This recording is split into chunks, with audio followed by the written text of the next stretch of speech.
The sound of Winchester rifles cracked through the clear Montana sky as Violet Barnes hunched low behind the barrels outside Gallagher's general store.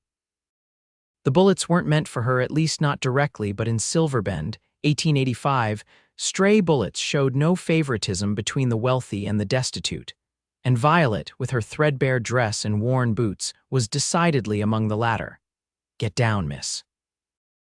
A deep voice commanded as a strong hand grabbed her shoulder, pushing her lower. The stranger's body shielded hers as more gunfire erupted from the saloon across the street.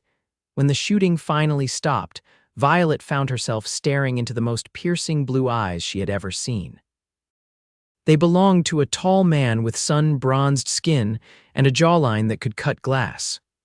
"Are you hurt?" he asked, his voice gentler now as he offered his hand to help her up. "No, I'm fine, thank you," Violet replied, brushing dust from her faded calico dress, painfully aware of its patched elbows and fraying hem. "Just another day in Silverbend," the man chuckled, revealing a dimple in his left cheek. "Name's Gabriel Thornton, most folks call me Gabe." He tipped his hat, a well-worn Stetson that had seen its fair share of sun and rain. "Violet Barnes," she said, tucking a loose strand of her chestnut hair behind her ear. "Most folks don't call me much of anything." "Well, Miss Barnes, you might want to consider a different spot for your afternoon constitutionals. This end of town has been getting rowdier since the Silver Strike mine expanded operations." Violet sighed. "I don't have much choice. I work at the laundry just down the way." She gestured toward a small building with steam billowing from its windows. "Mrs. Sullivan doesn't take kindly to tardiness, even if there's a shootout." Gabriel's eyes followed her gesture, then returned to her face with newfound interest. "That's honest work, nothing to be ashamed of there." Before Violet could respond, a shrill voice called from across the street. "Violet Barnes, are you consorting with strange men again, Mrs.?" Penelope Whitman, the banker's wife and self-appointed moral guardian of Silverbend, marched toward them, her elaborate bustle swaying indignantly with each step. "Mrs. Whitman, I was just making a spectacle of yourself as usual," the older woman interrupted. She turned her attention to Gabriel, giving him an appraising look. "I don't believe we've met, sir. Are you new to our little town?" Gabriel straightened to his full height. "Just passing through, madam, Gabriel Thornton."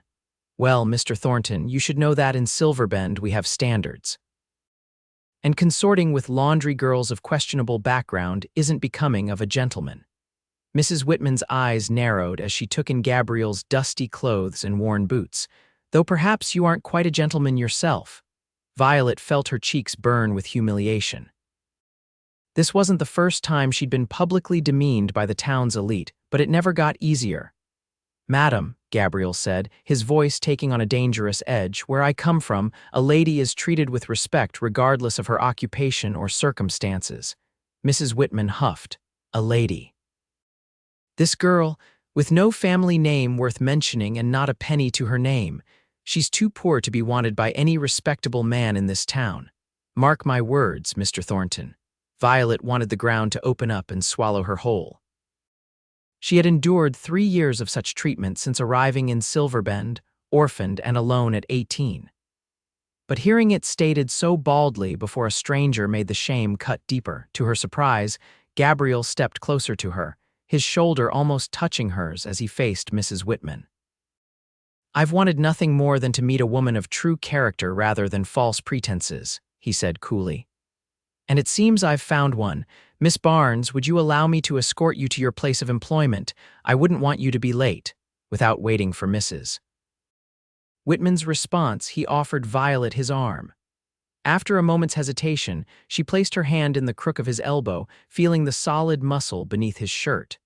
"Thank you, Mr. Thornton," she said softly as they walked away, leaving Mrs. Whitman sputtering behind them. "Call me Gabe," he replied, giving her a sideways glance. "And don't let people like that get under your skin. Worth isn't measured in dollars and cents." "That's easy to say when you haven't gone hungry," Violet murmured, then immediately regretted her sharp tongue. "I apologize. That was unkind after you helped me." To her surprise, Gabriel laughed. "No need to apologize for speaking truth. I've gone hungry plenty of times, Miss Barnes. The difference is I chose this life. From what I gather, you didn't have much choice in yours." They stopped outside the laundry, where the sound of women chattering and the smell of lye soap wafted through the open windows. "Will you be in town long?" Violet asked, suddenly reluctant to end their brief acquaintance.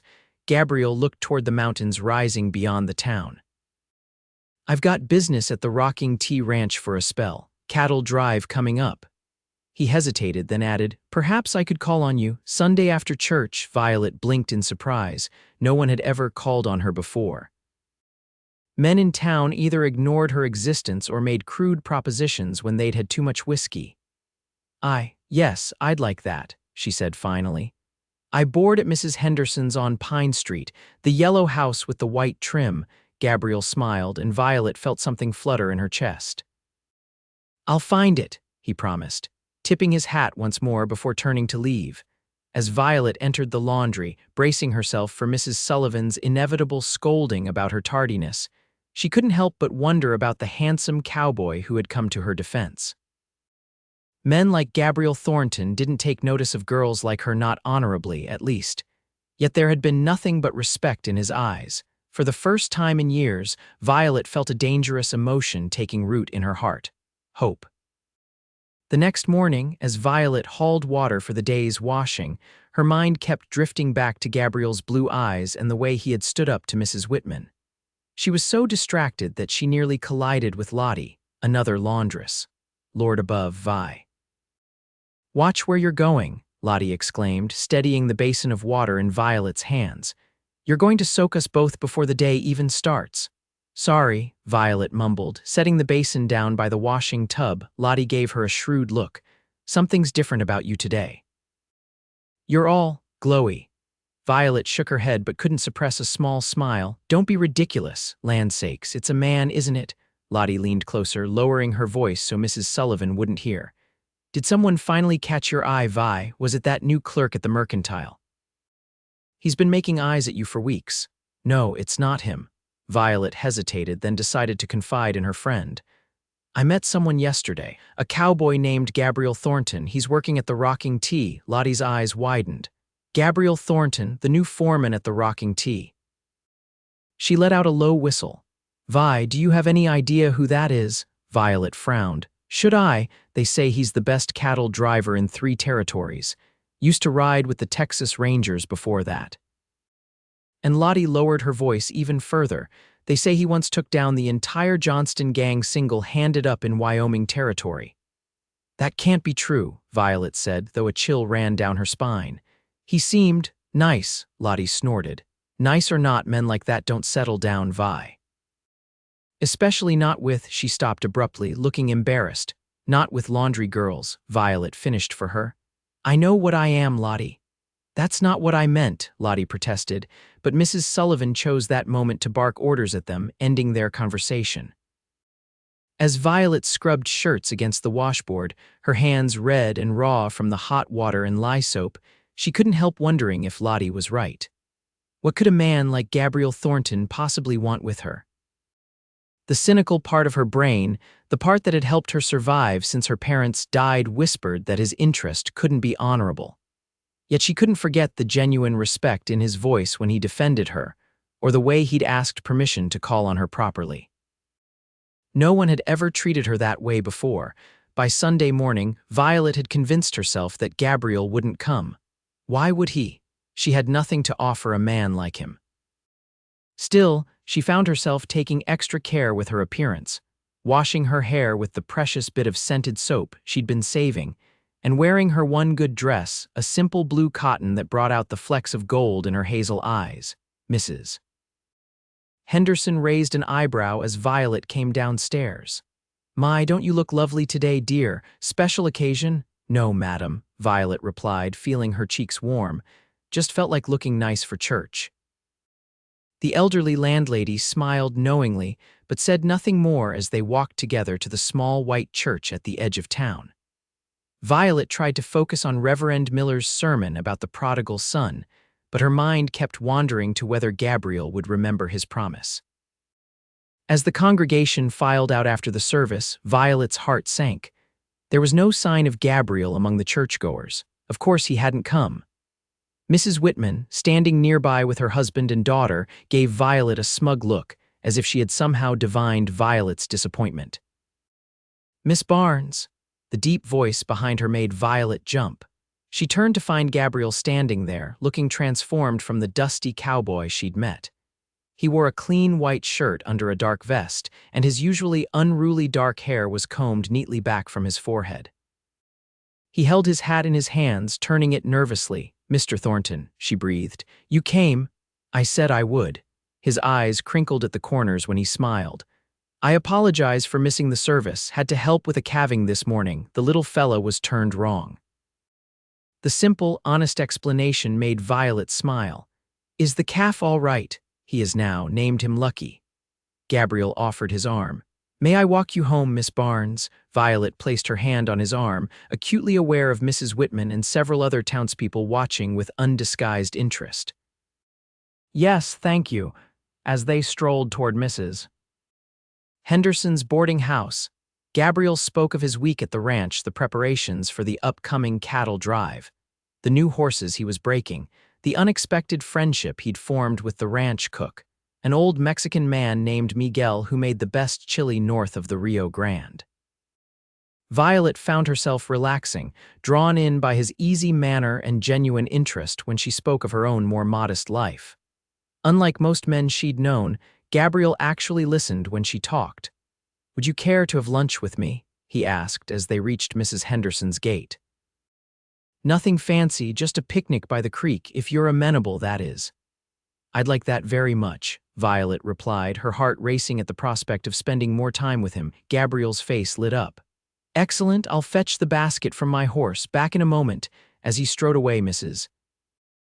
Henderson appeared at Violet's side. "So that's what all the fuss was about," she said with a smile. "He seems like a fine young man." "It's just lunch, Mrs. Henderson," Violet cautioned, not wanting to get her hopes up. "Of course, dear," the older woman replied, patting Violet's hand. "Just remember, a woman's reputation is all she has. Be careful." Violet nodded, though the warning stung. Even kind Mrs. Henderson assumed the worst about Gabriel's intentions, or perhaps about Violet's virtue. When Gabriel returned with a wicker basket, Mrs. Henderson invited him in for a proper introduction. To Violet's relief, Gabriel handled the subtle interrogation with grace and humor, promising to have Violet home before dusk and assuring the landlady that his intentions were honorable. The creek was a quarter-mile outside of town, a peaceful spot where cottonwood trees provided dappled shade. Gabriel spread a blanket on the grassy bank and unpacked the basket: fried chicken, biscuits, apple pie, and a jar of lemonade. "Did you make all this?" Violet asked, impressed by the spread. Gabriel laughed. "Lord, no, I can barely boil water without burning it. Miguel took pity on me when I told him I was calling on you, said no woman would be impressed by my cooking." "Well, please thank Miguel for me. This looks wonderful." As they ate, Gabriel asked about her life before Silverbend. Violet hesitated. She rarely spoke of her past, but something about his genuine interest made her want to share. "My father was a schoolteacher in Denver," she began. "My mother taught me to read and write before I was 5. We didn't have much, but we were happy. Then the influenza came through when I was 16. They both caught it." She swallowed hard. "I nursed them as best I could, but they didn't make it." Gabriel's hand covered hers, warm and calloused. "I'm sorry, Violet." It was the first time he'd used her given name, and the intimacy of it, combined with the compassion in his eyes, nearly broke her composure. "I stayed with a neighbor for a while, but when her son started making advances, I knew I had to leave. I had a little money saved, so I took the stage as far west as I could afford. That was Silverbend." She shrugged. "Mrs. Sullivan needed help at the laundry, and Mrs. Henderson had a room to let. It's not much of a life, but it's mine. It takes courage to start over alone," Gabriel said softly. "Most people wouldn't have that strength." His words warmed her more than any compliment about her appearance could have. "What about you?" she asked. "How did you become a cowboy?" Gabriel leaned back against a tree trunk, his face thoughtful. "My father owned a small ranch in Texas. Nothing fancy, just enough to get by. He taught me everything about cattle, horses, the land. When I was 18, he was killed in a stampede." "I'm so sorry," Violet murmured. It was a long time ago, Gabriel said, though a shadow crossed his face. My mother had died years before, so I was on my own. I sold the ranch, couldn't manage it alone, and signed on with a cattle outfit. Been driving herds ever since, working my way up from drover to foreman. And the Texas Rangers? Violet asked, remembering Lottie's gossip. Is that true? Gabriel's eyebrows shot up. Where'd you hear that? People talk, she said with a small smile. He chuckled. I rode with them for 2 years. Wasn't for me, though. Too much killing, not enough living. His gaze turned serious. Is that why you agreed to come with me today? Because you heard I was some kind of hero. No, Violet answered honestly. I came because you were kind to me when you didn't have to be, and because you looked at me like I was worth something. Gabriel's expression softened. You are worth something, Violet. Don't let anyone tell you different. The rest of the afternoon passed in easy conversation. Gabriel told her about the cattle drive that would take him north to Montana Territory in 2 weeks' time, and Violet shared her dream of one day opening a small bookshop, a dream she had told no one else in Silverbend. As the sun began to dip toward the horizon, Gabriel reluctantly packed up the remains of their picnic. I should get you back before Mrs. Henderson sends out a search party, he said with a smile. The walk back to town was too short for Violet's liking. At Mrs. Henderson's gate, Gabriel took her hand gently in his. I'd like to see you again, Violet. Would tomorrow evening be too soon? Her heart leaped. Not too soon at all. Good. He brought her hand to his lips, pressing a gentle kiss to her knuckles. Until tomorrow, then. Violet floated into the house, barely hearing Mrs. Henderson's curious questions. All she could think about was Gabriel's kiss on her hand and the promise of tomorrow. Over the next 2 weeks, Gabriel called on Violet nearly every day. Sometimes they would walk along the creek. Other times they would sit on Mrs. Henderson's porch swing, talking until the fireflies came out. On her half-day off from the laundry, Gabriel took her riding, teaching her to handle a gentle mare from the rocking T with patience and encouragement. Word spread quickly through Silverbend about the handsome cowboy courting the laundry girl. Some, like Mrs. Henderson and Lottie, were delighted for Violet. Others, particularly Mrs. Whitman and her social circle, were scandalized. She's trying to rise above her station, Violet overheard Mrs. Whitman telling the milliner one day as she delivered clean linens to the shop. A girl like that has nothing to offer a man except one thing, and we all know what that is. The cruel words stung, but Violet held her head high. She knew there was more between her and Gabriel than the base motivations Mrs. Whitman implied. Still, as the day of Gabriel's departure for the cattle drive approached, a nagging doubt began to grow in her mind. What if the gossips were right? What if Gabriel's interest was merely a passing fancy before he moved on? The night before he was set to leave, Gabriel took Violet to dinner at the hotel restaurant, the finest establishment in Silverbend. She wore her blue dress again, freshly pressed, with a ribbon Mrs. Henderson had given her woven through her chestnut curls. Gabriel's breath caught visibly when she came down the stairs. You look beautiful, he said, his voice husky. At the restaurant, Violet was aware of the stares and whispers from the other diners. The maitre d' had initially tried to seat them near the kitchen until Gabriel quietly insisted on a table by the window. It was the first time Violet had ever eaten in such a fine place, and she was terrified of using the wrong fork or spilling something on the pristine tablecloth. Sensing her discomfort, Gabriel reached across the table and took her hand. Just be yourself, he murmured. That's all I want. The simple sincerity in his words calmed her nerves, and soon they were enjoying their meal and conversation as easily as they had by the creek. Gabriel spoke of his plans for the cattle drive and his hope to return to Silverbend by late summer. 3 months is a long time, Violet said, trying to keep the sadness from her voice. A lot can change. Gabriel's blue eyes met her steadily. Some things won't change, Violet, not for me. After dinner, they walked slowly back to Mrs. Henderson's house, neither wanting the evening to end. At the gate, Gabriel took both her hands in his. Violet, these past 2 weeks have been the happiest of my life, he said, his voice low and earnest. I know it hasn't been long, but I feel like I've known you forever. I feel the same, she admitted, her heart pounding. I have something for you. Gabriel reached into his pocket and pulled out a small package wrapped in brown paper. It's not much, but I wanted you to have something to remember me by while I'm gone. Violet carefully unwrapped the package to find a small leather-bound book of poetry. Elizabeth Barrett Browning, she read, running her fingers over the embossed title. How did you know I love poetry? You mentioned it that day by the creek, Gabriel said with a smile. I remembered. Touched that he had paid such close attention, Violet felt tears welling in her eyes. Thank you, I'll treasure it. Gabriel gently lifted her chin with his finger. May I write to you while I'm away? I'd like that very much. And may I call on you when I return? Properly, I mean. Violet searched his face, looking for any sign of insincerity, but found only honest emotion in his eyes. Yes, she whispered.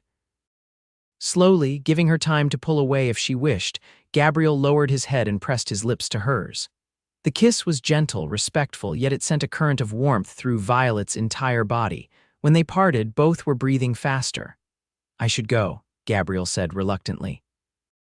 Early start tomorrow. Be safe, Violet said, clutching the book of poetry to her chest. I will.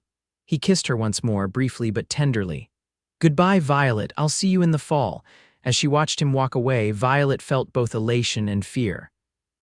No man had ever treated her with such respect and genuine affection. Yet 3 months was a long time, and the trail held many dangers, not all of them natural.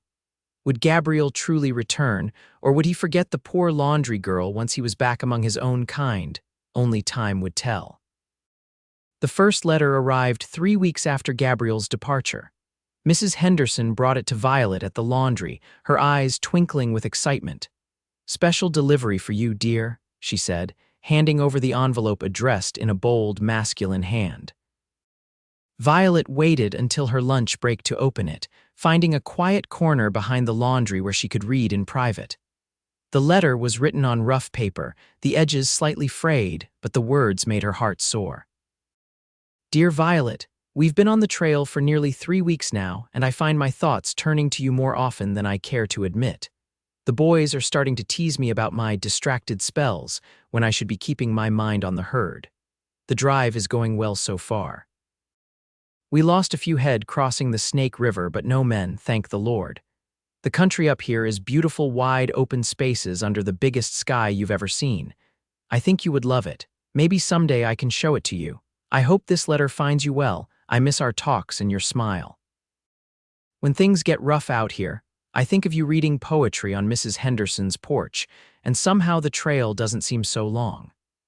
Until I see you again, Gabriel. Violet read the letter 3 times before carefully folding it and tucking it into her pocket. That night she wrote back, telling him about her days at the laundry, the book of poetry she was reading, and how the town seemed emptier without him in it. Over the next weeks, more letters came, each one treasured. Gabriel wrote of stampedes narrowly averted, of campfire stories under star-filled skies, of the characters among the drovers, old Hank with his endless tall tales, young Jimmy on his first cattle drive, Miguel the cook who had attached himself to the drive at the last minute, claiming Gabriel couldn't be trusted to feed himself properly. In return, Violet shared the small events of her life, how she had stood up to Mrs. Sullivan when the woman tried to dock her pay unfairly, how she had begun teaching young Sally, the butcher's daughter, to read after church on Sundays, how she had started saving a portion of her meager earnings in hopes of one day opening that bookshop. In late June, disaster struck. A flash flood swept through the creek where Violet and the other laundresses washed clothes. The rushing water carried away much of their equipment, and Mrs. Sullivan had no money to replace it. For a week, it looked as though the laundry would close and Violet would be out of work. She wrote to Gabriel about her fears, then felt guilty for burdening him with her problems when he was facing dangers of his own on the trail. To her surprise, his reply came quickly, along with a bank draft for $50, a small fortune to Violet. Use this to replace what was lost or to start your bookshop or for whatever you need. Consider it an investment in your future. I believe in you, Violet. Pride made her hesitate to accept the money, but necessity won out. With Mrs. Sullivan's reluctant agreement, Violet used the funds to purchase new washboards, tubs, and a second-hand mangle that improved their efficiency tremendously. The laundry not only stayed open but began to prosper. The town's attitude toward Violet began to shift subtly. Mrs. Sullivan, impressed by her business acumen, promoted her to assistant manager. The women whose fine clothes she laundered started to greet her by name on the street. Even Mrs. Whitman's cutting remarks became less frequent, though no less pointed when they did occur. Only once did Gabriel's letters falter. In early July, there was a 3-week silence that left Violet sick with worry. When his letter finally arrived, it explained the delay. The cattle drive had been attacked by rustlers near the Montana border. 2 drovers had been killed, and Gabriel himself had been wounded, just a graze, he assured her, though Violet read between the lines and suspected it had been more serious. The thought of losing Gabriel before he could return to her was almost unbearable. That night, Violet admitted to herself what she had known for weeks. She was in love with Gabriel Thornton. Not just infatuated or flattered by his attention, but deeply, irrevocably in love. As August turned to September, Violet began watching the trail from the north, hoping each day for a glimpse of the cattle drive returning. According to Gabriel's last letter, they should reach Silverbend by mid-September if all went well. On the 15th of September, Violet was hanging laundry in the yard behind Mrs. Henderson's house when she heard hoofbeats approaching. Her heart leaped, but she forced herself to continue her task. It could be anyone, she told herself. Don't get your hopes up. "Excuse me, miss," a familiar voice called. "I'm looking for a woman named Violet Barnes. Might you know where I can find her?" Violet whirled around, a damp sheet still clutched in her hands. Gabriel sat atop his horse, his skin bronzed even darker by months in the sun, his blue eyes crinkled with suppressed laughter. "Gabriel." She dropped the sheet and ran to him as he dismounted. Without hesitation, he swept her into his arms, lifting her off her feet in a joyful embrace. "I've missed you something fierce," he murmured against her hair. "I've missed you too," she replied, drinking in the sight of him. He looked thinner, more weathered, and there was a new scar cutting through his right eyebrow, the graze from the rustler's attack, she guessed. But his smile was the same, and the way he looked at her made her feel like the most precious thing in the world. Mrs. Henderson appeared on the back porch, beaming at the reunion. "Well, don't just stand there in the yard for all the neighbors to gossip about. Bring that young man inside, Violet." "I've got coffee brewing." Over coffee and Mrs. Henderson's apple cake, Gabriel recounted the final weeks of the drive, the successful delivery of the cattle to the railroad in Montana, the good price they'd fetched, the journey back to Silverbend. "And how long will you be staying this time, Mrs. Henderson asked, giving voice to the question Violet couldn't bring herself to ask. Gabriel's eyes met Violet's. "That depends," he said softly. After finishing their coffee, Gabriel asked Violet to walk with him. They strolled toward the creek where they'd had their first picnic, now flowing peacefully after the summer floods. "I've been thinking a lot on the trail," Gabriel began, his voice uncharacteristically nervous. "About what I want in life, what really matters." Violet's heart hammered in her chest. "And what did you decide?" "That I'm tired of wandering, that I want roots, a home." He stopped walking and turned to face her. "That I want you, Violet Barnes." Before she could respond, he dropped to one knee, taking her hands in his. "I know it hasn't been that long, and maybe I'm rushing things, but when you know, you know. I love you, Violet. Will you marry me?" Joy surged through her, but caution made her hesitate. "Gabriel, are you sure? I have nothing to offer you, no dowry, no family connections, just myself." "And that's all I want," he said firmly. "Just you. Besides, I haven't told you my news yet." He stood, too excited to remain on one knee. "The rocking T-Tickets owner, Mr. Tucker, is getting on in years, has no sons, and his daughter's married to a banker back east who has no interest in ranching. He offered to sell me a partnership in the ranch. A partnership, but that must cost a lot," Gabriel finished. "But I've been saving for years. Living on the trail doesn't give you much chance to spend money." He squeezed her hands. "It's not just a job, Violet, it's a future." "Our future if you want it." Violet searched his face, seeing nothing but sincerity and love. "Yes," she whispered, then louder, "Yes, Gabriel Thornton, I will marry you." His whoop of joy startled a nearby meadowlark into flight. Lifting her off her feet, Gabriel spun her in a circle before setting her down and kissing her soundly. "When?" she asked, breathless from the kiss. "When should we marry?" "As soon as possible," Gabriel replied. "Next week, I don't want to wait." "Next week," Violet laughed. "I'll need a dress, and marry me tomorrow then," he teased, pulling her close. "I've waited 3 months to see you again. Don't make me wait 3 more. They compromised on 3 weeks, time enough for modest preparations and for Gabriel to secure the partnership with Mr. Tucker. The news of their engagement spread through Silverbend like wildfire. Most townspeople were supportive, though Mrs. Whitman and her circle made their disapproval known. "He'll regret marrying beneath him," Mrs. Whitman predicted loudly in the mercantile when Violet was nearby. "Men like that need wives who understand society, not laundry girls with ideas above their station." The words still stung, but Violet found they had lost much of their power to hurt her. Gabriel loved her. That was all that mattered. The wedding was small but joyful, held in the white church where they had first reconnected after Gabriel's return from the cattle drive. Lottie was Violet's maid of honor, and Miguel, who had indeed accompanied Gabriel back to Silverbend, stood as his best man. Mrs. Henderson beamed from the front pew like a proud mother.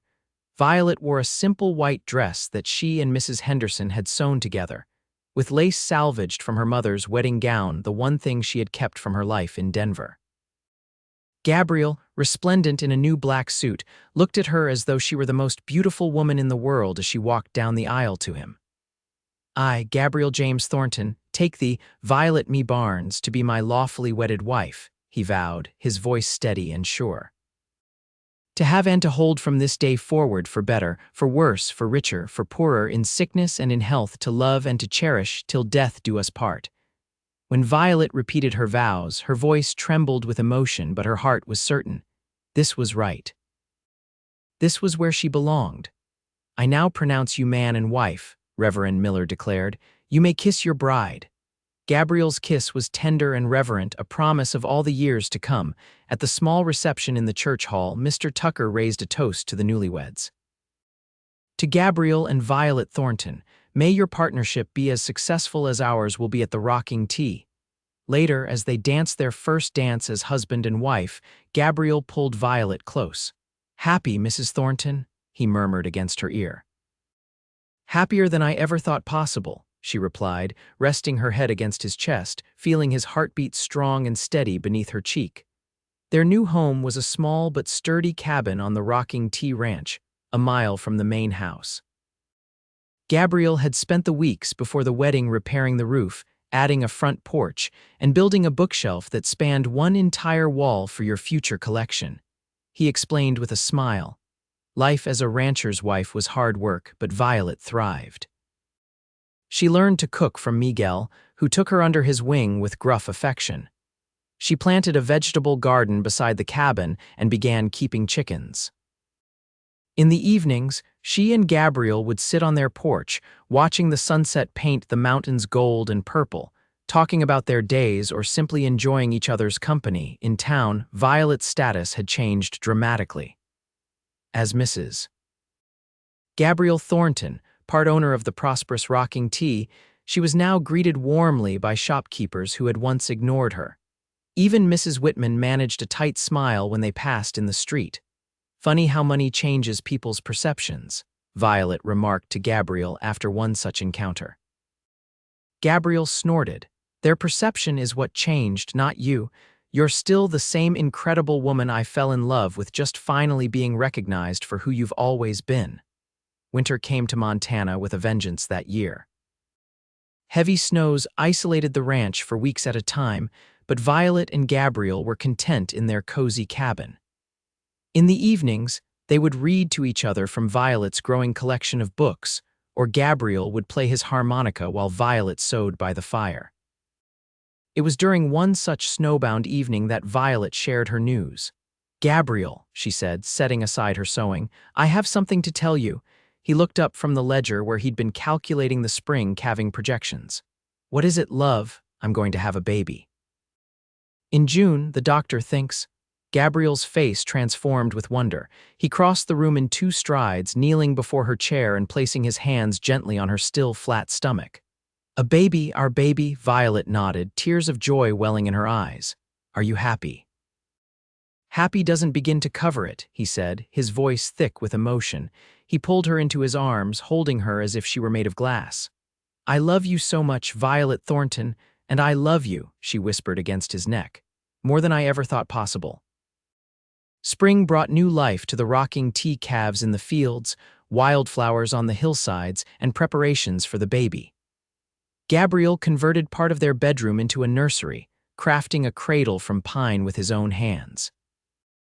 Violet sewed tiny clothes and blankets, her heart swelling each time the baby kicked within her. In early June, just as the first haying was beginning, Violet went into labor.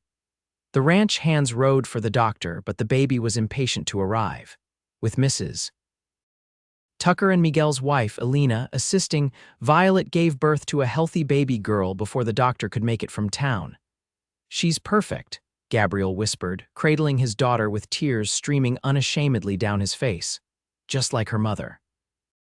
They named her Grace Elizabeth Thornton Grace for the blessing she was, and Elizabeth for the poet who had brought them together. That summer, while Gabriel was busy with ranch work, Violet began turning her dream of a bookshop into reality. Using a small inheritance Mr. Tucker had unexpectedly left her in his will for the smartest woman I know. The document had stated she purchased a vacant storefront on Silverbend's Main Street.